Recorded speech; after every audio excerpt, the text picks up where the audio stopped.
Assalamualaikum warahmatullahi wabarakatuh. Perkenalkan, nama saya Nur Hidayah dari Prodi Pendidikan Matematika Universitas Pekalongan. Pada kesempatan kali ini saya akan mempresentasikan artikel saya yang berjudul Analisis Kemampuan Pemecahan Masalah Matematis Mahasiswa pada Materi Persamaan Polinomial Pangkat 3.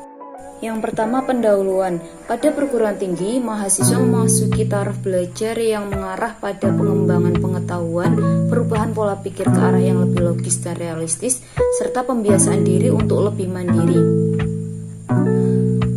Hal ini dalam pembelajaran matematika tidak lepas dari kemampuan pemecahan masalah. Kemampuan pemecahan masalah merupakan hal terpenting dalam matematika. Tanpa kemampuan untuk memecahkan masalah, kegunaan dan kekuatan ide matematika, pengetahuan dan keterampilan sangat terbatas. Prabowo dalam Setiawan menyatakan bahwa kemampuan pemecahan masalah mendorong timbulnya kreativitas, fleksibilitas, dan berpikir metakognitif.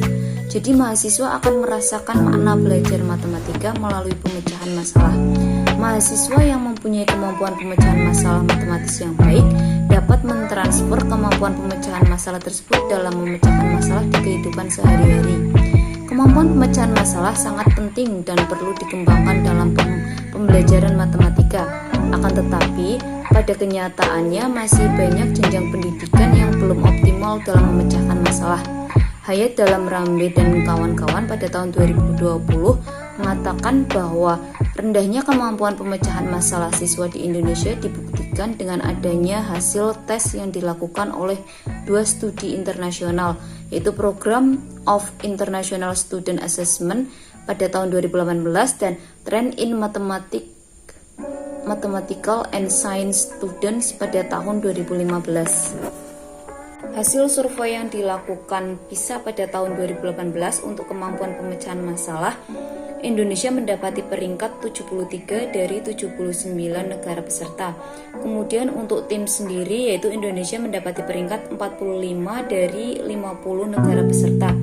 Dari hasil survei PISA dan TIMSS di atas, kemampuan pemecahan masalah pada siswa masih rendah.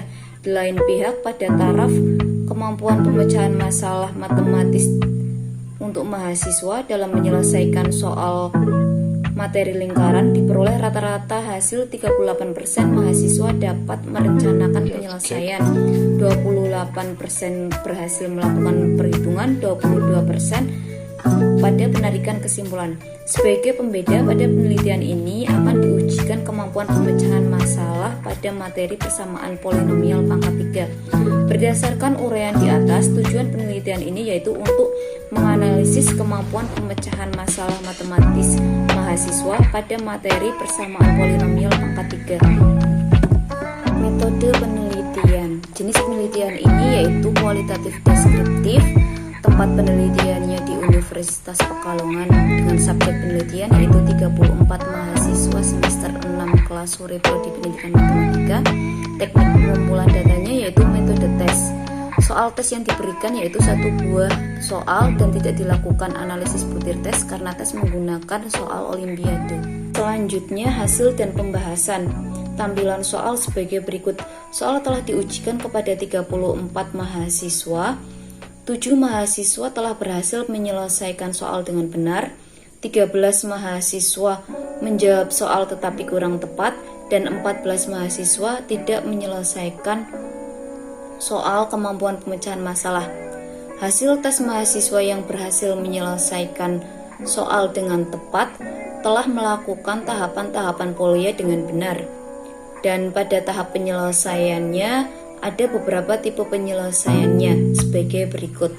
Lihat pada gambar nomor 1, mahasiswa menyelesaikan persamaan polinomial dengan dihitung satu-satu secara manual. Kemudian pada gambar nomor 2, mahasiswa menyelesaikannya dengan rumus persamaan kuadrat.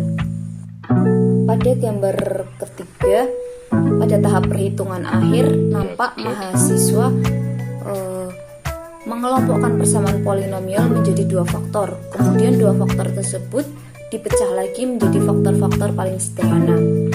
Tetapi untuk yang gambar keempat, mahasiswa dari persamaan polinomial langsung dijadikan faktor-faktor yang paling sederhana.